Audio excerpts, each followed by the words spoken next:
This is Undaunted.Life, a man's podcast. I'm your host, Kyle Thompson. Let's get into it. Search me, God, and know my heart. Test me and know my anxious thoughts. See if there is any offensive way in me, and lead me in the way everlasting. That is Psalm 139, 23 through 24. Kind of a depressing episode today, guys, so just get ready for it. Before we get into all that, just want to make sure to remind you guys to go ahead and leave us a positive 5-star review. So wherever you're listening to this, on Apple Podcasts, Spotify, iHeartRadio, which I just discovered is a large part of audience as well. Thank you guys. Everywhere that you can leave a review, please do that. The algorithm loves that. Also, I try to remind you guys all the time that we are a donation-supported ministry. We do get some money from ads, but it's overwhelmingly guys like you giving $20 a month, $50 a month, $100 a month to help us to create the content that we create. We've got a lot of stuff coming for 2023. All that stuff costs money. Everything we do costs money. We need guys like you to partner with us to support this content. Also, just want to remind you that we are partnered with Origin Maine. So guys, they make the best jiu-jitsu gis in the game. They've got boots. They've got jeans. They've also got everything on the Jocko Fuel side. So that's the Jocko Go energy drink. He's got the supplements. He's got the greens. He's got everything. But the big thing I wanted to tell you about that, so don't just, ignore me through this ad. We have a new promo code because apparently some jackwagon put my old promo code on some random promo code website. So the code is no longer Kyle. Okay. The code to get 10% off of your order at originmaine.com is now Undaunted. Okay. I know that's not a word that you use all the time. I know it's not a word that maybe everybody can spell, but if you can find this show, if you can suggest this show to another person via text, you can use the code Undaunted, UNDAUNTED. Guys, that will all be in the show notes. So again, originmaine.com or originusa.com. Gis, boots, jeans, greens, supplements, the whole 9 yards. Use the promo code Undaunted to get 10% off over there. And then, guys, if you're watching this on YouTube or on Rumble, you might be wondering, well, Kyle, why does your face look so unbelievably amazing? Because if you're not watching me in person right now, if you're just listening to me, I've got a Fu Manchu going, not a handlebar mustache, because people are like, oh, nice handlebar. No. Handlebars are where they come off and they kind of got the curly Q thing. This is a Fu Manchu, okay? This is a manly Western mustache, okay? And the reason why I'm wearing this is not just because it looks awesome. Like I said on social media a couple of days ago, it's not because there's going to be a reboot of Tombstone and I want to be Wyatt Earp. No, the reason why is because of Movember. Okay, so some people do No Shave November. I do Movember. That is Mustache November. This started, I forget whenever it started, but it was basically like a prostate cancer or testicular cancer awareness thing for men, because a lot of men, even when they notice things are going wrong with their bodies, they don't go get it checked out. Even when they know something's going wrong, in their minds, they don't get it checked out. They basically don't take care of themselves in terms of their overall health. And what Movember does is they try to get the word out about mental health, about suicide prevention, about testicular cancer, about prostate cancer, specifically for men. And I guess I can mention this now, but I've mentioned before on this podcast that people very, very close to me have struggled with prostate cancer. But as of very, very recently, my father, who was one of the people that I was mentioning that was very, very close to me, he actually is a cancer survivor. So he has beaten prostate cancer. It is in remission. All that's great. Thank you to all of you guys that were praying for this random person without actually knowing them by name. But part of the thing is, guys, is you've got to get your checkups. I know that once you hit the age of 40, there's subsequent checkups that you have to do. And a lot of those things are uncomfortable and you don't necessarily want another guy, sticking things where they haven't gone before and everything like that. But again, I'm going to look like this. I'm going to look ridiculous and drive my wife crazy for a month with this mustache so that I can help bring awareness to the Movember movement, but also to guys to make sure that they stay healthy. So in terms of today's episode, no quick hitters today. There's just not going to be time for it. Maybe next week we'll do all quick hitters. We'll have to see how everything shakes out, because we're going to be spending the entire show discussing how the red tsunami that we were sold was coming turned into the Red Whimper. Okay. So as it stands right now, I'm recording this at just after noon on Wednesday the 9th. Okay. So I'm going to be releasing this here in a few hours or something like that. There are many races that have not officially been called yet. Okay, but this is where we stand right now. Again, it's 12/18 on November the 9th, Wednesday, November the 9th. Okay, the Republicans look like they are going to take the United States House of Representatives, but only barely. We're talking like 4, 5, 6 seat majority, which for a lot of legislation that could possibly go through, Republicans don't just stay as that, unified voting bloc. So that's not a very sizable majority. Also, the most likely scenario at this point for the United States Senate is that it stays 50-50 split. because it's been 50-50 split this entire time, which means Kamala Harris can come in and do the 51st vote to break any tie. It looks like right now, by all the available metrics and data and polling and, whatever, it's going to stay 50-50 split. The second most likely scenario is that Republicans will actually lose a seat to make it a 51-49 majority for Democrats, lose a seat. And then the third most likely scenario is 51-49 Republicans, but people aren't really feeling like that's going to happen. And guys, this is after every political pollster, all of them, every pundit, liberal or conservative, Democrat or Republican, all of them predicted that the Republican Party would get a sizable advantage in the House and take the U.S. Senate outright. This is after all of that. Guys, the reality of last night and into this morning is that no matter how you slice it, this was a disastrous night for the Republican Party, a disastrous night, okay? This election was legitimately disastrous for Republicans, considering what was on the line and considering the low-hanging fruit that was available during this election cycle. To have a president that is so unbelievably unpopular, to have the country in the state of disarray that it is, and to not be able to take advantage of that. So the red tsunami that we were promised never materialized. The red wave that we were promised was nothing. It didn't actually happen. It simply was a red whimper. That is all we got. Now, we're going to do a full breakdown of all this stuff, and we're going to look at a lot of these races. But before we get to all that depressing news, let's start off with something positive. I mean, guys, I tell you all the time I'm a very pessimistic guy, but let's start off with something positive. The state of Oklahoma, my state, apparently understood the assignment. Okay, because Republicans swept all the major races in Oklahoma. So Mark Wayne Mullen, who is a friend of mine and a friend of this show, he won Jim Inhofe's old U.S. Senate seat by around 26 points. 26 points, an absolute shellacking. We want to thank Mark Wayne Mullen for coming on this show. We're so happy that we were able to help him, because a lot of people during the election process for the runoff, they actually switched their votes from T.W. Shannon to Mark Wayne Mullen because of this show. That's a lot of the feedback that we got. But we're so happy for him, and we're happy with the stuff that we're going to be doing with him in the future. James Lankford, who was already in the United States Senate, he won his re-election bid by around 32 points. Kevin Stitt, the incumbent governor, won re-election by around 14 points. And Ryan Walters won election for superintendent of public instruction by about 13 points. Now, here's the thing I'll say about Okies before I move on. So if you went on liberal Okie Twitter or on just anybody's Facebook for people here in the state of Oklahoma, there was a lot of lamenting what happened in the state of Oklahoma. Oh, Oklahoma's so raggedy and we're so backwards and we're doing all these terrible things. And why do we keep electing people that hate teachers, and why this and why that? And the funny thing about what was happening in the state, there were a lot of people that were convinced that Joy Hoffmeister was actually going to win the governor's seat over Kevin Stitt. And again, she lost by 14 points. But the polling in the weeks before the election was showing that she was up 6 or 7 points. Now, Mark Wayne Mullen actually called me one day and explained to me, hey, part of the reason why those polls are showing that is because they're essentially, and to put it in layman's terms, they're only talking to first-time voters. So these are people that, this is the first election they're able to legally vote in because of their age. Maybe they're a young teacher, or maybe they're, just a first-time registered voter because they're so excited about Joy or some other candidate or something like that. And when you select for that population, you're going to get wildly skewed statistics about what's actually going to happen on the ground. And so the thing that I have to say to people in Oklahoma that are lamenting, and there's not a whole lot of people that listen to this show that are lamenting that, but just in case they are listening, is you keep complaining about how red this state is. You keep complaining about how every single county will vote red in the general elections and all these different things, and you're so angry about the state of this and the state of that. Why do you still live here? Now, I don't want you to leave. It's okay to have the people with differing point of views and all that, and I think that's great for an overall populace, but why do you live here if you hate it so much? It's a little bit different when it's like, hey, why do you live in the United States? Just go move somewhere else. It's really not that easy. But in America, if you live in Oklahoma, you can easily move anywhere, right? And so if you like what's going on in San Francisco and in Chicago and in Austin and in Washington, D.C. and in Boston and in New York City, then go. No one is keeping you here. If you're lamenting how people don't love everything that you love and how they apparently hate teachers if they don't think that we can pay teachers with fairy dust and unicorn farts, then just bounce, man.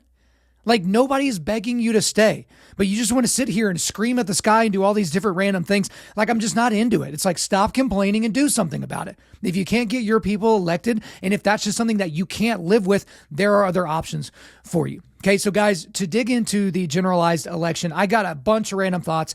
And what's funny is I had a bunch of random thoughts before the election and I had to delete them because I was like, man, I thought things were going to go a certain way and they just didn't go that way. So let's go ahead and dig in here.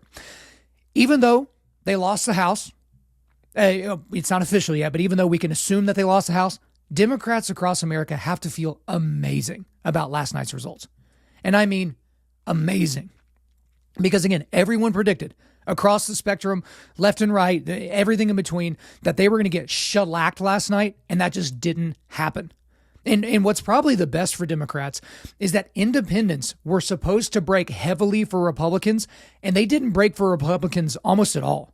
So independents seemingly split and or just stayed home. So it's almost as if they were looking at the two parties being like, okay, let me evaluate the Democratic Party. Let me evaluate the Republican Party. Let me kind of evaluate where we're at currently in the society and in culture and the economy and all those different things. And what they did was they just kind of went, yeah, I guess I don't really like either of you. I'm going to sit at home and watch Netflix. That's essentially what independents did. And so if you're a Democrat, if you're a Democratic strategist, you might get the idea that, hey, let's double down on all this woke stuff. Let's double down on all this, abortion and transing the kids and all that. And that may be the message that you get. And maybe that's going to work for you in the future, or maybe it won't. But all you can think is if you're a Democrat this morning, you woke up happy. Now, losing the House, you basically lose the last 2 years of Joe Biden's presidency from a legislative point of view, but you kept the more important part of Congress, which is the Senate, because of the judicial picks and nominees and things like that. But you've got to be ecstatic if you're a Democrat. Another random thought here is almost all of the hotly contested seats that Republicans were predicted to win or predicted to be really, really close, like fighting where they shouldn't be fighting, they lost. Almost all of them. So John Fetterman, the guy from Sling Blade, he beat Dr. Oz for the U.S. Senate seat in Pennsylvania. Raphael Warnock, he will eventually be the winner of the U.S. Senate seat in Georgia over Herschel Walker, because right now it's within 1 point, but it doesn't look like Warnock is going to get above 50%. You have to get 50% plus one in the state of Georgia, which is one of the dumbest rules possibly ever. So this will go to a runoff, which actually spells disaster for Herschel Walker, because he's not going to be able to get pulled up by any of the other candidates, like the governor's candidate there in the state of Georgia, who did incredibly well and won that race yesterday. So Warnock will actually win that seat. Hassan, a Democrat, beat Bolduc for the U.S. Senate seat in New Hampshire. That was supposed to be competitive. It wasn't. Democrat incumbent Kathy Hochul won re-election for the governor of New York over Lee Zeldin. Now, that was within about 5 points, and it should have been in the double digits. Some people were pointing that as a good thing, but that was some people were actually predicting that Kathy Hochul was going to lose, and she won.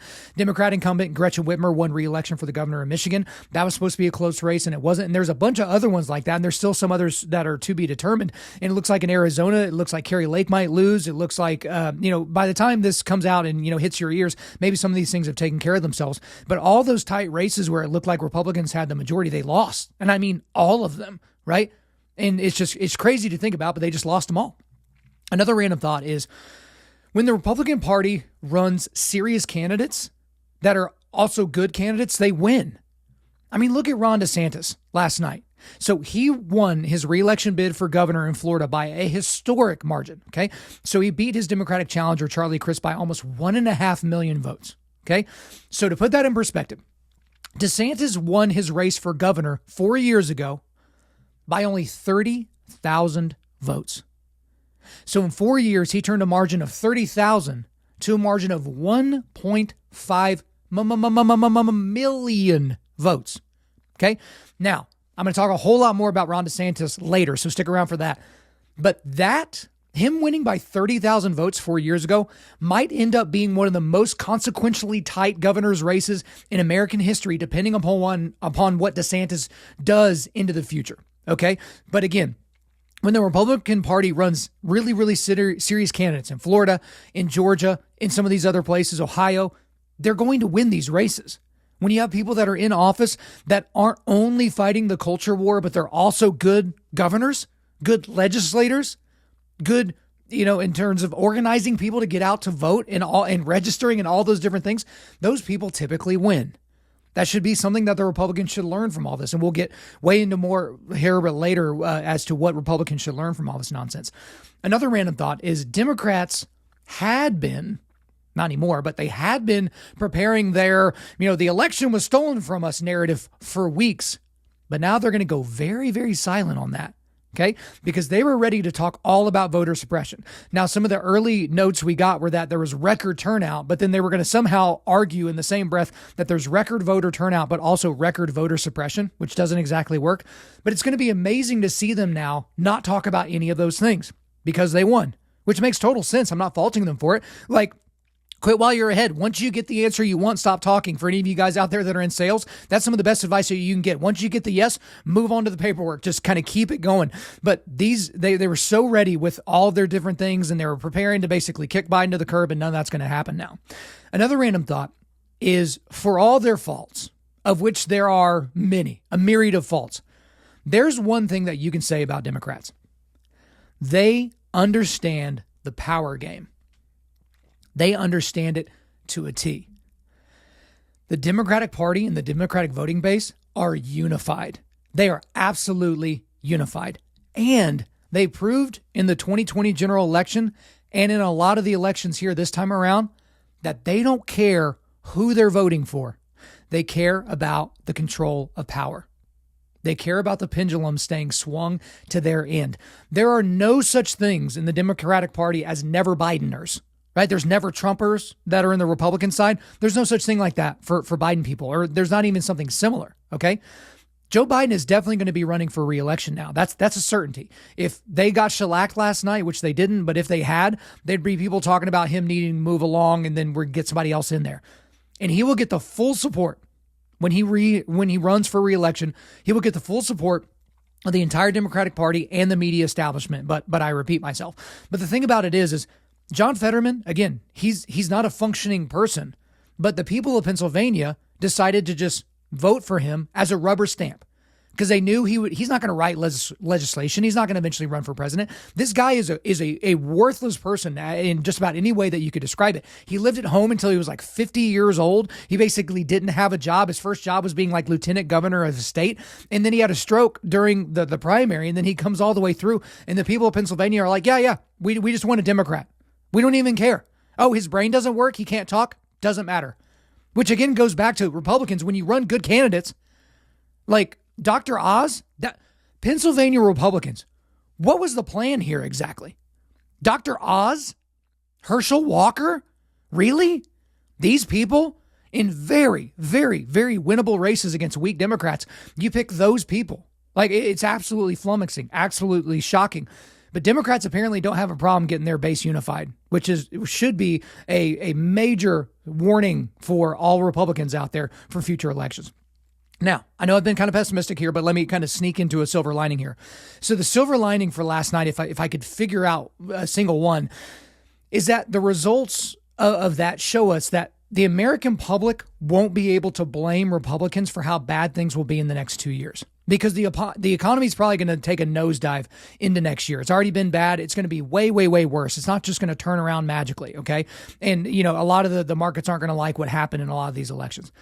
But the biggest problem here that I see is that, okay, well, kind of to go back to the last point, when you have these individuals that are in Congress, that are in the House, it's going to be hard to blame them if things continue to go wrong because it looks like the Democrats are going to keep the Senate and they certainly still have the White House.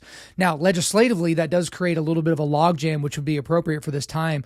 So that's the one thing that could bode well here for a couple of years from now is that if things continue to get bad, we can still blame Democrats, okay? But the biggest problem is the fact that Republicans performed this badly when there was so much low-hanging fruit in this election cycle. Because again, it looks like in the House, they're going to pick up like maybe 15 seats. And there are people predicting them to pick up maybe even double that amount of seats. Like basically, if you take Florida and New York off the map for the House, then the Republicans would not have even taken the House. So those two states accounted for the majority of that, 10 or 15 that the Republicans are going to end up getting in terms of the seats gained inside the House of Representatives. Okay. So there's my silver lining, but let's get back into some other stuff. Another random thought is, unfortunately, it looks like I may have been proven right on abortion having a major impact on the midterms. Okay. Now, this is still to be determined, But I remember saying this summer, and I remember saying, and a lot of people disagreed with me, that abortion was going to be a major thing in people's minds for the midterms. And I was told, no one's going to make abortion their major issue. When people rank order their issues, abortion's not even in their top 5, even for Democrats. The economy's so bad, inflation's so bad, the southern border's non-existent. There's so many other things to worry about. But you have to start digging down and wondering why independents didn't break for Republicans in the way that they did. And why did a lot of these tight races that were supposed to be tight turn into blowouts? I think that social issues made a difference. And here's the other thing. Democrats spent, I forget the figure I just heard, but I think it was like $150 million in this one election cycle on abortion ads, convincing women all across the country that if you have a miscarriage, you're going to go to jail if you don't vote for them. That if you need to be treated for an ectopic pregnancy, that you're not going to be able to do that. And you're probably going to die unless you vote for them. That unless you want your daughters to not be able to potentially kill their grandchildren, you need to vote for them. Perhaps that worked, guys. Perhaps that worked. Another thing here is that Gen Z, and I'm trying not to be hyperbolic here whenever I was like preparing my notes, but Gen Z may spell the death of America as we know it. And this is why. When you look at the exit polling, they look at who voted for which party based on their age. Okay. So for the people that are 65 and older, they were plus 13 for Republicans. Okay. So 65 and older, plus 13 for Republicans. For 45 to 64-year-olds, plus 11 for Republicans. For 30 to 44-year-olds, plus 2 for Democrats. But here's the big one. For 18 to 29-year-olds, this is Gen Z, plus 28 for Democrats. For 18 to 29, plus 28 for Democrats. That should be astonishing and terrifying for everybody listening to this. Because you know why that broke so much that way? And again, there are people that are like, oh, just wait until they get out in the real world and wait until they have kids and wait until they whatever. And yeah, certainly some of those people are going to turn more conservative. But these have been people that from the moment they were in the government-run public schools all the way through their collegiate careers, they were basically steeped in this socialist, communistic, postmodern milieu, witch's brew of nonsense. They've been marinated in it. And it's resonating with them. Can you explain to me how you can walk up to just about any 16-year-old and ask them what they think about socialism or communism, and they have generally good things to say? You ask them about the Holocaust or Mao's China or Pol Pot's Cambodia or any of those types of things, and then they can't answer anything about those places. They don't know anything about what happened in these areas. They don't know about the tens of millions of people that were murdered in the 20th century based on these, atheistic, socialist, and communistic organizations and government-run entities. They don't know about those things. But they know about, socialism hasn't been done the way we would do it, and we can make it better, and we can do those different things. So that's an astonishing thing we saw last night, is that young people we knew were going to go for Democrats, about plus 28 for the 18 to 29-year-old cohort. That's astonishing. Another random thought here is most Republicans leading up to the election were talking about how the polling's not going to be right. Okay, so even if you look at the polling's just not going to be right. They always, they underrepresent the Republicans and conservatives in these things. And a lot of these people are like quiet Republicans. They don't want to answer over the phone what they really think, but once they go in the booth, it'll change. And the thing is these people ended up being very, very correct about that. The only problem was that almost all of the polling just days before the election showed Republicans winning just about every major House and Senate and gubernatorial race, just about all of them. And all that was wrong. I mean, if you listen to Daily Wire or The Blaze, or you read Wall Street Journal, or you watch Fox News, or any of these types of things, you were ready, and all that polling pointed to one thing that ended up not materializing. So it feels a whole lot like the polling from the 2016 general election, but in the opposite. So this is to say that when you're looking at polls, if you're basing who you're going to vote for based on polls, if you're waiting to see if you should even go out and vote that day based on polling, do not trust the polling.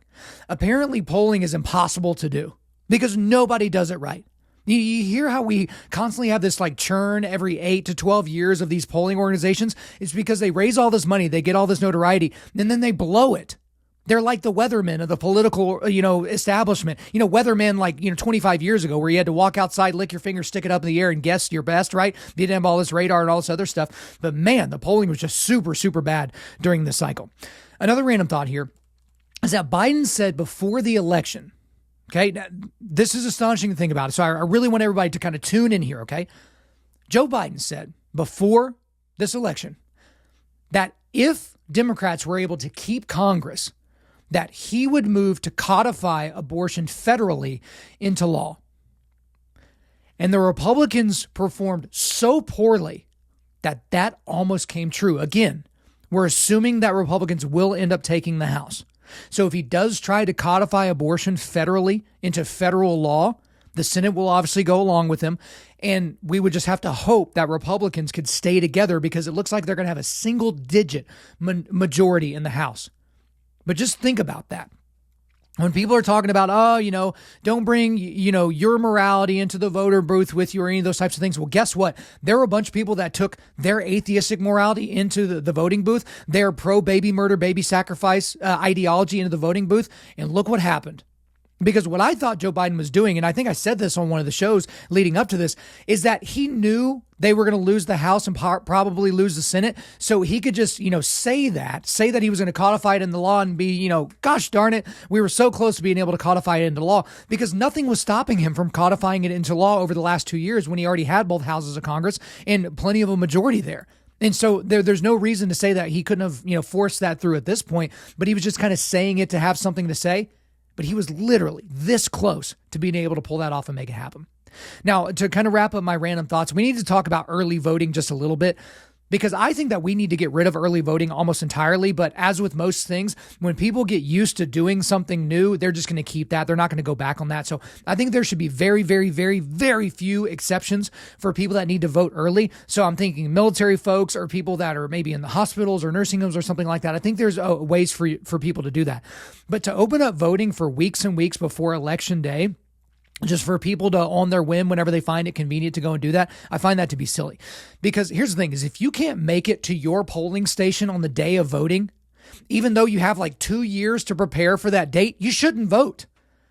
Like, there are a lot of people like, hey, everybody should vote. I'm not big on that. I hate the fact that there are so many uneducated voters that vote for things that they don't even understand. I'm glad they have the right to do that. But at the same time, it's like, look, if you can't get off a random Tuesday in November and you have 2 years to prepare for it, to get a babysitter, to take off work, to convince your boss to give everybody the day off so they can go vote, or whatever the situation is, you just shouldn't be voting. And here's the thing, like, honestly, somebody out there, like, send me an email, info@Undaunted.Life. Somebody make a good argument for why we shouldn't just vote on one day and on paper ballots. So like in the UK, they still do paper ballots for everything, and you vote on one day. And they have no issues with elections, no issues with corruption.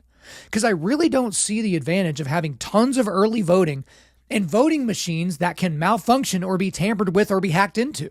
Like, that's part of the reason why we haven't seen returns for the state of Arizona right now, because almost immediately, like, one of the first notifications I got when I woke up last night was that the voting machines in Arizona are messing up already. Well, it was, a few hours after I woke up, but the voter machines in Arizona are already messing up.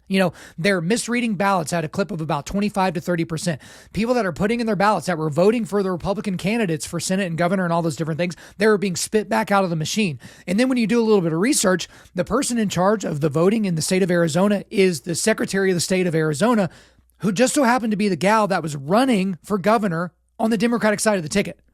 She is in charge of that. And then we see all the chicanery happening in the state of Arizona. Okay.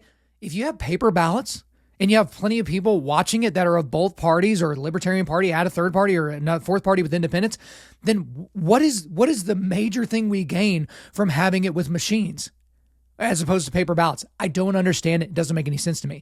And I also literally don't know the answer to this question, but why don't they count the early ballots before voting day? Like, it makes no sense to me at all that the early voting should slow down the process of counting the votes, because presumably you could have counted them before the polls even opened on election day. Now, maybe people are like, oh, we don't want the, results of early voting to be leaked and all that. And maybe that's fine. But I think the state of Pennsylvania, they won't even allow you to start counting the early votes until voting closes. And I think it closes at like 7 or 8 p.m. Eastern time. And so why in the world would you do that? Like, if you have a whole lot of people voting early, go ahead and count those people so that you're not worried about it on election day when you're trying to count everybody else. There's no excuse why we have to sit around right now. Again, this is, 16 hours after the polls closed or something like that last night, and we're still waiting around on results. State of Oklahoma, every race is decided. State of Florida, every race is decided. But we have all these other very important states where it's like, oh, we're not exactly sure yet. There's got to be a better way. And I think the main reason why we should get rid of early voting, and this is just so important, especially for the race in Pennsylvania, is you can't know everything that happens during a campaign until the very, very end of the campaign. And the thing is like, if you're not motivated enough to vote on election day, then you shouldn't have your voice heard. Like, I know people that love to lament and cry and complain about what's going on in politics and they've never voted. It's like, I'm sorry, but your opinion just doesn't carry much weight. You want to sit there and complain about everything, but you've never got your butt over to a polling station. You've never gotten your butt up and went and registered to vote. But the thing about it is, like, with this early voting, a lot of early voting happened in the state of Pennsylvania before the debate between Dr. Oz and Fetterman, where Fetterman literally looked like a person that couldn't string a sentence together because he couldn't string a sentence together. Now, again, Dr. Oz was a horrifically stupid and terrible candidate, but don't you think that there were a lot of people that cast their votes for Fetterman because they were just generic Democrat, and then they saw him in person and they were like, oh, no. But at this point, you've already turned in your vote. You can't go back and change it. So that's another reason why I think early voting should basically just be done away with. Now, there's a few things here that I want to talk about in terms of election results that no one is talking about, but then I'm going to get into some lessons Republicans should learn and some predictions for the future. But a few things to talk about. Disgusting pro-abortion measures were approved in 5 different states last night. California, which we saw coming, but then also Kentucky, Michigan, Montana, and Vermont. So all these voters sadly voted for these pro-abortion laws or things to go on the books there in their states, and none of the races were particularly close. Now, with Vermont and Michigan and California, you could basically assume it would be that way, but with Kentucky and Montana, it wasn't particularly close either. And again, this shows the power of marketing. Because all the things I said earlier about all the money that was dumped into all these states about abortion, the same thing happened in the state of Kansas a couple of months back whenever they were able to basically allow for some more pro-life legislation on the books and the constitution of that state. And it was roundly defeated, like 60-40 or something like that. It was an absolute shellacking. And it was because women and dummies have bought into the lie that are put into all these ads.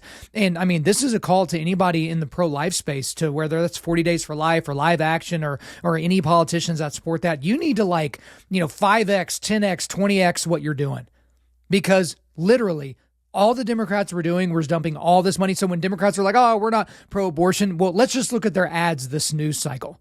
They spent more on abortion than they did on anything else. And the second place thing was not even close in terms of issues that they put out there for the electorate. That's another reason why I think I may be proven right that the abortion issue had an outsized impact on this election, is because Democrats spent way more money on this one issue than anything else. They didn't spend a bunch of money on democracy is going to potentially die. And they didn't spend money on this is how we're going to fix the economy. They didn't spend money on, it's okay that all these people are just coming across the border and there's no big deal. They spent all their money on abortion. And they won, by all intents and purposes. They won last night, right? But also, weed was on the ballot a lot last night. So Missouri and Maryland voters, they voted to legalize marijuana for recreational use. And then we had Arkansas, North Dakota, and South Dakota voters that voted to not legalize marijuana for recreational use. So I'm not going to go a lot into this, but this is a really, really terrible thing for these states and for these societies. So specifically Missouri and Maryland, because what dumb people say is like, oh, the only way we're going to get rid of the black market of marijuana in our state is if we, approve legal weed. And then all of a sudden the black market will go away and drug dealing will go away.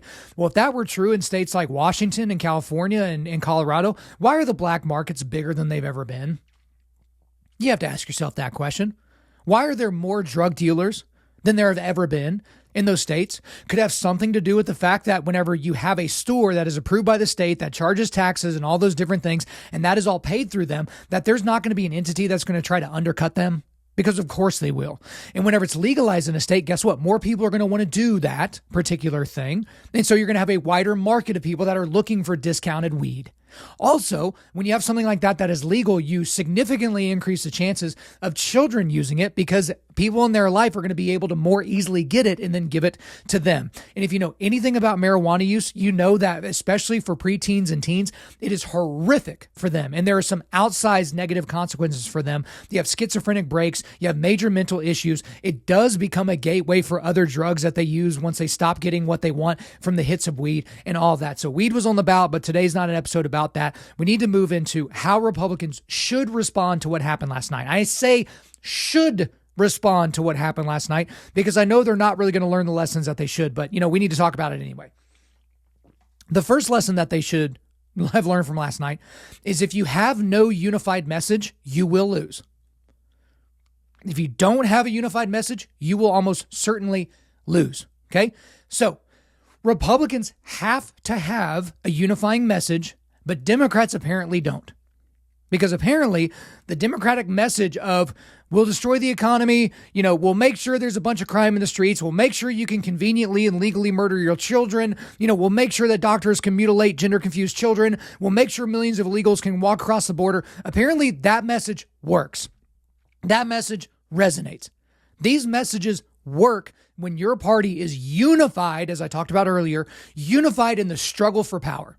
Because Democrats proved it again. It does not matter who you put up, they will vote for them. It does not matter how bad things are going in that precinct or in that state or in that country, they will vote for the person wearing the blue tie. They will do it. Republicans need to really, really think about that. Another lesson that Republicans should learn from the response to everything that happened last night is, for the love of God, stop running terrible candidates. Like, I don't want to beat a dead horse, but again, Mehmet Oz, Herschel Walker, like, these were the people that you thought were going to win these races. Like, my goodness, put better people in these positions to win. Another lesson, and this is going to rub some people the wrong way, and I'm all here for it. Okay, so I've already given you my email address. I'll give it to you again at the end, and I'll give it to you again now. info@Undaunted.Life. So guys, listen to me. I've talked about this before, but listen to me, listen in, because now I've got all the goods from yesterday. It's time to officially move away from Trump. That's what Republicans should learn about from last night. Okay, it's time to move away from Trump. But I don't think they will. Because here's the thing. For all the MAGA people out there, and, if you look at the country and the electorate, it's maybe 20, 25, 30% of the electorate are like MAGA people. Trump's the best. He basically took all the bullets so we wouldn't have to. He fought for me, blah, blah, blah. Those types of people. The people that voted for him in the general election and the primary in 2016 and voted for him again in 2020. Those people, okay? For the MAGA people out there, you have to see the writing on the wall. And you have to jump out of the plane before it crashes. Because last night, Trump-endorsed candidates, for the most part, got smacked. They got smacked right across the face.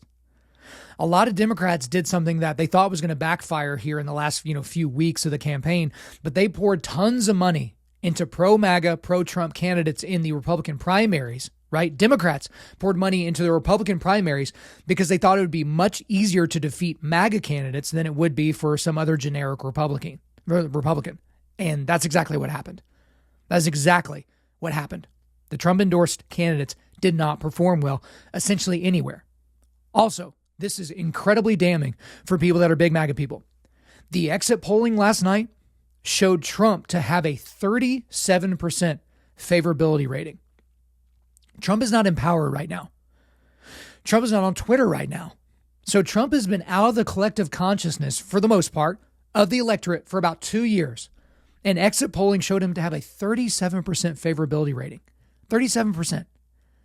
And Donald Trump, again, is not somebody that can control himself. So in the days before the election, he's going out and doing these events and these rallies, and he's calling Ron DeSantis names. And he's getting after Republicans that haven't sufficiently supported him in the past, or people that he claimed begged for his endorsement. Like, he's getting after these people, and he's pointing to himself and how he was robbed of the 2020 election in the middle of an election cycle where you presumably want Republicans to win every open seat. He literally could not control himself long enough, and he kept hinting to his followers, again, his base, which is a very, very small portion of the overall electorate of the country. He kept hinting, hey, I've got big news. Hey, I'm going to announce this big thing right after the midterms. And we all know what that is. It's that he's going to be running for president again. But again, if we can forget about Trump, that would have potentially been better for a lot of these Republican candidates. Because again, the overwhelming populace in the United States does not like Donald Trump. Okay? And again, whatever you think about January 6th, that's your opinion. But the opinion of the generic electorate or the generic voter here in the United States is that he is at least somewhat responsible for that. And he got beat by Joe Biden by millions of votes and in the Electoral College before January 6th happened. So literally make an argument for how he's the guy that is going to lead the Republican Party to victory in 2 years. Donald Trump, the former president. And here's the other thing. Even if he does win, he only gets 4 more years. So you already need to be looking, even if he wins, to what's going to happen next, because he can't serve another term after that. Okay? So this is the big thing. Of all the things that Republicans should have learned last night, this one that I'm about to say is the big one. It's time to go all in on Ron DeSantis. And I know I've said before, I'm like, I don't just want to support Ron DeSantis. I want to, have, Nikki Haley get a shot at Marco Rubio and Ted Cruz and Tim Scott and, just random Republicans, generic Republicans. Like they should also get a chance. It shouldn't just be Trump. I'm all about going all in on Ron DeSantis now. Because as I said earlier in this show, Ron DeSantis single-handedly turned a purple state into a red state in less than 4 years. And not just a red state, a deep red state. Okay. Yesterday in Florida, Republicans won Miami-Dade, the county of Miami-Dade. They hadn't won there in 20 years. That is a heavily blue district, or it was. And it was a heavily purple district, or it was. Now it's a red district. Miami-Dade, one of the most liberal places in all the country, went red last night. Okay. Ron DeSantis did that. Because the thing about Ron DeSantis, he is everything that Trump is, but he's young and under control. Because again, everyone's concerned about Joe Biden's age, and for good reason. The guy can barely talk, he can barely walk. But Donald Trump's going to be close to 80 years old by 2024. Is that the guy? Is that the leader of the Republican Party? Is that the leader of the future? I don't think so. So Ron DeSantis is a younger guy. He's in his 40s. He's still got all the energy, but he governs so unbelievably well. But he still fights the culture war. And he does that incredibly well. And so you have Trump, who's all about dunking and all those different things. And when he was in office, especially the first 3 years, the legislation was fantastic. A lot of things that he did was absolutely fantastic. I've talked about that a lot on this show. But again, Ron DeSantis, he's the guy you want moving forward in the future.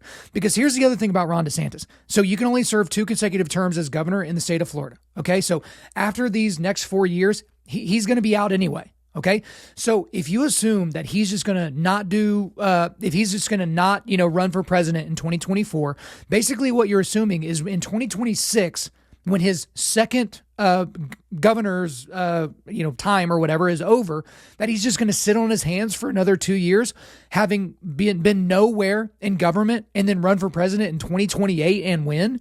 Is that possible? Yes, it's certainly possible, but typically people are already in political positions when they're running. So if you're the person that's like, yeah, Ron DeSantis eventually, but Trump now, what you're saying is you're basically limiting the chances that Ron DeSantis is going to have, because again, he's got 4 more years. So that gets us to 2026. And then that's 2 years before the next election. It's not like he's going to get a spot in a Democratic run White House. It's not like he's going to get a spot in a Trump White House. Like, it's going to be a very, very negative thing if he's going to be sitting around doing nothing for 2 years and then running for president in 2028. Okay. So if you're a Republican, you have to ask yourself, okay, you really got to ask yourself this question. In 2024, which is 2 years from now, right? Do you want a night like last night in Florida? Or do you want a night like last night in the rest of the country? Because again, when I left jiu-jitsu last night and I looked at my phone and I saw the red wave that had completely taken over Florida, that Rubio won by a huge margin and that DeSantis won by a huge margin, I was like, all right, buckle up, red tsunami, it's coming. And then it just didn't. Basically, every other race that everybody was excited about turned out negatively for the Republican side. So what do you want? Do you want more of that? Because I think that's exactly what you're going to get if you put all of your support behind a guy like Donald Trump, which I think, again, and I've said this and I've gone on the record, I think Donald Trump loses to every one of the major Democratic candidates. So if something happens to Joe Biden, which I'm praying that doesn't happen, I don't want anything negative for him as a person, I think Donald Trump loses to Kamala Harris, who is deeply terrible and awful. If Hillary Clinton jumps back into the race, he loses to her. I think he loses to Gavin Newsom. I think he loses to Pete Buttigieg. I think he loses to Oprah. I think he loses to Michelle Biden. I think he loses to The Rock. I said Biden. Michelle Obama. That was funny. Freud was right, I guess. He loses to Dwayne Johnson. He loses to just about anybody the Democrats could run out there, because that is how deeply unpopular Donald Trump is. Okay? Again, when he's on the ballot, whether literally or figuratively, Republicans underperform. Okay? So Republicans, what do you want for 2024? You really have to think about that. Because again, I voted for Donald Trump in the general election in 2020 because I thought he did enough to prove his conservative bona fides that he was going to be a guy that I could vote for. And guess what? If he's representing the Republican Party in 2024, I'll vote for him again. But is that the guy that you think is going to give you the best chance not only to win the White House, but to flip all these other seats? Look, if you can make the rest of this, like, it's not make America great again, it's make America like Florida, right? Again, 8 years ago, a purple to blue state, now deeply red. One guy is mainly responsible for that. That's Ron DeSantis. Okay. Now, I need to give you guys my very, very early predictions for 2024, because here we are talking about the future and all that, and I'll get into that more here in a second. But here are my predictions. I think that Joe Biden will certainly run for re-election, but he will not fully serve out a second term. So that's what I basically, you can kind of see the writing on the wall. I think he will win a second term, but I don't think he serves it all out. I think he will probably bow out at some point, which means he may even kick Kamala to the curb before 2024, before she is his running mate again, because she would basically be next in line. We'll see. He doesn't really need her anymore, and she's been absolutely awful as vice president, but I think Joe Biden runs for re-election. I think Donald Trump wins the Republican nomination with Ron DeSantis running a distant second, unfortunately. I think Joe Biden very easily beats Donald Trump, and even by a wider margin than he did in 2020. But then in 2024, I think Republicans would keep the House, maybe even increase their House margin a little bit, but then Republicans will take the Senate. And the reason why is because this was the election cycle where Republicans had a bunch of hard races that if they won was going to set the Senate up for 2 years from now to potentially go for a supermajority, because there's a lot of very bad blue candidates or people that are coming up for re-election in 2024 that are very, very, very winnable, very likely winnable for Republicans. So if Republicans had gotten to like 54 seats in the Senate, which they are not going to be anywhere near that with this election cycle, they literally had a 60-vote supermajority in their sights. So I think Joe Biden wins a second time against Donald Trump, and then from there, Donald Trump maybe moves on. As I've talked about before, Donald Trump's definitely going to run. When he decides he doesn't want to run, I think he's going to endorse Trump Jr. or Ivanka or something like that. They're going to try to make the Trumps the new Bushes or something like that. They're going to try to make that a reality. And overall, this is a terrible, terrible thing for Republicans overall, because Donald Trump is going to suck all the air out of the room. So if Ron DeSantis runs against him, which I do think Ron DeSantis will do, he's just not going to have the popularity. He's not going to have the charisma. He's not going to have the motivation from the voter base. He's not going to be able to raise the amount of money. But let's just play this out a little bit, since we're already kind of dealing with the future. Let's say Ron DeSantis does somehow beat Donald Trump and become the nominee for the Republican Party in 2024. I think Donald Trump will do what he did after he lost the 2020 general election. Look what he did in the state of Georgia. He's almost single-handedly responsible for the fact that the state of Georgia voted for two Democrats to get into the United States Senate, one of them being Raphael Warnock, who is now the incumbent, who's probably going to be Herschel Walker, very, very likely to be Herschel Walker. That's Donald Trump's fault. Because he basically said, the election in Georgia, it's fixed, it's rigged, you guys shouldn't even vote. And you know what Republicans did? They didn't vote. And the problem is again, remember what happened with, the unified votes that come from the Democratic Party or whatever. They're never going to allow what happened in 2016 to happen again, where Bernie Sanders voters stayed home and sat on their hands. And then those were the votes that were needed for Donald Trump to be able to be beaten by Hillary Clinton. And those people didn't vote. But if these always Trumpers, if these MAGA people can't get behind Ron DeSantis and they sit around and don't vote, all those states that are going to be, toss-up states, they're all going to go to Joe Biden. Because Republicans don't have the votes generically to be able to lose people to the Independent Party or lose people to the Libertarian Party or lose people because they just don't want to show up. I think it's a disaster no matter what if Donald Trump runs. I could be wrong. Again, there's 2 years between now and then, but, we'll just have to see. The main point, I guess, with all of this before we wrap up is that elections have consequences. Albert Mueller says that all the time. A lot of people say it all the time, but elections have consequences. So again, if you're one of those people that sits up and laments about how horrible things and how terrible things are all the time, and you don't go out there and vote, that's a you problem. I mean, so many of you guys spend all your time focused on whether or not your team, is going to sign that player in the offseason, or whether or not they won the playoffs, or whether or not they did this, or whether they're going to get into the championship, or if they're going to get relegated, like whatever your sport is. There's all those concerns. And guess what? You don't have a single thing that you could do to affect that outcome. There's nothing that you can do to help your favorite team win a damn thing. Nothing. And yet, in politics, you do have something you can do. You can get the word out about your candidate that you think would be better for your community, your candidate that you think will be better for the greater community of the United States of America. And yet, you don't put nearly as much time or effort into that. Okay? But elections have consequences, guys. these people that are going to be in these positions of power are going to do things to either make your life better or to make it worse. They're going to do things that are either going to lead to human flourishing or not. And we're seeing a lot of that right now.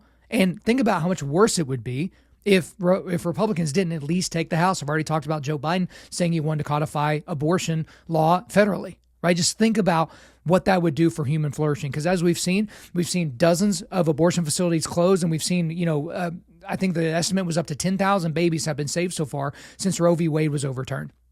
Okay, so elections have consequences. You don't get those 3 conservative justices that voted for the overturning of Roe v. Wade and Planned Parenthood v. Casey if you didn't get Donald Trump into office. We'd be living in a very, very different country right now. But before we leave, I do want to give a quick word about what I'm seeing a trend, even in myself, but certainly in a lot of other people. And this may seem a little bit vapid considering the last 50 minutes of this podcast have been spent just on politics. But I want to talk to the people that are living their lives in 2-year cycles. So you are living your life absorbed by the election cycles, by off-year elections and by general elections.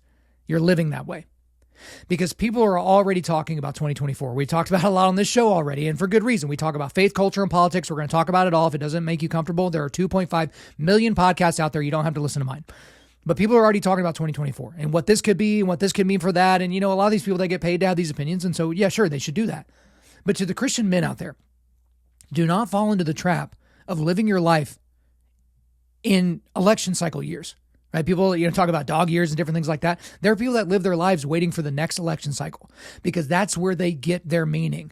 If their guy or gal wins, right? Because here's the thing, regardless of the outcome of the election, Jesus is still risen. God is still in control, which is not to say, I'm not going back on what I said just a few minutes ago, that elections have consequences, because they do. But that shouldn't be everything that we focus on. Again, go back to Psalm 139, 23 through 24, which I led the podcast off with. Search me, God, and know my heart. Test me and know my anxious thoughts. See if there is any offensive way in me and lead me in the way everlasting.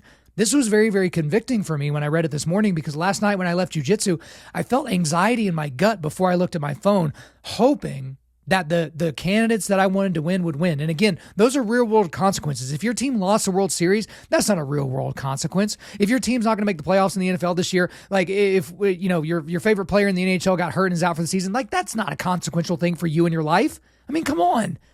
You've got kids, you got a community that you live in, you got a business, you work somewhere. Like, dude, like these things are ridiculous. But here I am, anxious about the results of an election in a bunch of precincts that I can't legally vote in, right? I was anxious about that. And hey, search me, God, and know my heart. Test me and know my anxious thoughts. Why was I so anxious? And then I was doing some other Bible reading this morning, and I had a few other things that I wanted to kind of bring out to you. So Deuteronomy 31:8, the Lord himself goes before you and will be with you. He will never leave you nor forsake you. Do not be afraid. Do not be discouraged. There's a lot of discouragement this morning, and for good reason. People are somewhere between discouraged and completely pissed off, and I get it. Right? When you think your side's going to win, when you think the country's going to move in a particular direction, and then it doesn't, it can be very, very discouraging. Do not be afraid. Do not be discouraged. Then if we look at Isaiah 55, verses 8 through 9, for my thoughts are not your thoughts, neither are your ways my ways, declares the Lord. As the heavens are higher than the earth, so are my ways higher than your ways, and my thoughts than your thoughts. So again, it's very, very easy for us to get lost in the news cycle. Again, I know we talk about the news cycle a lot on the show, and for good reason. Whenever pastors don't talk about the news cycle and then you're confused about what to do, I think that's a bad thing. So we try to bridge some of that gap. But if that's all you're focused on, this is the reason why we're talking about this at the end after spending almost an hour on the other stuff. If that's all you're focused on and that's what you're worried about, you got to think God's probably looking down on you like, really, dude? Really? These birds out here, like they're taken care of. That's scriptural. Like he knows the number of hairs on your head. Like he's so focused on his glory and providing for his children, of which you are one, right? And your thoughts about what the world's going to look like, just think about, people talk about all the time, like the thing that you thought was the biggest thing in the world when you were 16, when you're 40 years old, you look back and you're like, oh, that was so stupid. I thought my world was over because we broke up, or I thought my world was over because I didn't get that job, or I thought my world was over because I didn't get into that college. And you look back and you're like, not that big a deal, right? Think about this election cycle. Maybe you shed tears last night. Maybe you punched a wall. Dude, 20 years from now, you're not going to be thinking about that. And the last thing I want to share with you is Philippians 4, verses 6 through 7. Do not be anxious about anything, but in everything by prayer and supplication with thanksgiving, let your requests be made known to God. And the peace of God, which surpasses all understanding, will guard your heart and your minds in Christ Jesus. Guys, our hope is not in the Republican Party. Our hope is not in the Independent Party. Our hope is not in the Libertarians, certainly not with the Democrats, right? And regardless of the world that you live in, or the country that you live in, rather, those are not the people that you can put your entire hope and trust in. Now, I think we should vote for candidates that have biblical values that, lead to human flourishing. I think that is something we should absolutely do. But that is not the be-all, end-all point. The be-all, end-all point is there was a Middle Eastern Jew that around 2,000 years ago was walking this earth doing ministry. And because of that, and because God sent him here for this purpose, he was killed on a Roman cross at the behest of the Jewish Sanhedrin. And 3 days later, he rose from the dead, showed himself to hundreds and hundreds of people before he ascended back to heaven to the right hand of the Father. And if you just believe in him, if you put your faith in that, and if you repent from your sins, you can have everlasting life. Because no matter what happens on this planet, right? No matter what happens, there's an everlasting life for all of us. And it's either going to be at the right, it's going to be near the Father, or it's going to be in hell. That's the choice that you get to make. Okay. So I know it might be weird for some of you to hear the gospel here at the end, but that is the ultimate faith that we have. I've had this thought a lot. I'll be watching Tucker Carlson or listening to Ben Shapiro or something like that. And I just think to myself, if I were to die in a car accident today, Tucker Carlson's still going to do his show tonight. I mean, he's still going to do it tomorrow, next week, and a month from now. All these people that I listen to, and they get you so wound up about the news cycle and things that are going on. And again, I do the same thing on this show. Life's just going to go on. But your life on this planet is now over. And so it's your eternity that is now the focus, right? And if you don't have your affairs in order, you're probably not going to like the outcome of where you end up. So you need to reckon with. And if you're one of those people that's on the fence, I know there are atheists and agnostics that listen to this show. We're so happy to have you. You need to cry out to Jesus as if he's real and see if he reveals himself to you. You need to go to the scriptures, start in the book of John. Just read and ask God to reveal himself to you. And I think you'll be astonished by what you find. So guys, I know this was kind of an all over the place episode, but this stuff is important. We got to talk about it. But before we let you go, we are going to do a quick resilience boost at Undaunted.Life. Our mission is equipping men to push back darkness with content that forges spiritual, mental, and physical resilience. So again, just a reminder, go to the Origin website to check out the full line of Origin and Jocko Fuel products, gis, jeans, boots, protein, energy drinks, supplements, all that stuff. Use the promo code UNDAUNTED to get 10% off your order. Not Kyle anymore. It's Undaunted, UNDAUNTED, to get 10% off your order. Now, the links I've got for you today, I've got a link to the Movember website. So again, if you want to grow a wonderful stash like this, make sure you post it online and tag us. But then go to that website to learn more about what they're doing to help out men with their health. And then also a link to where you can become a donor to Undaunted Life. All right, guys, thanks so much for listening to the show. We do appreciate it. Wherever you're listening to this, please subscribe, rate, and leave us a positive 5-star review. If you want me to come speak live at your event or on your podcast, just shoot me an email to info@Undaunted.Life. That's info@Undaunted.Life. Follow us on Instagram and like us on Facebook, and check out our website for everything else, including how to donate to keep more content like this coming your way. Go to www.Undaunted.Life. And also, we want to thank the band August Burns Red for allowing us to use their music for our content.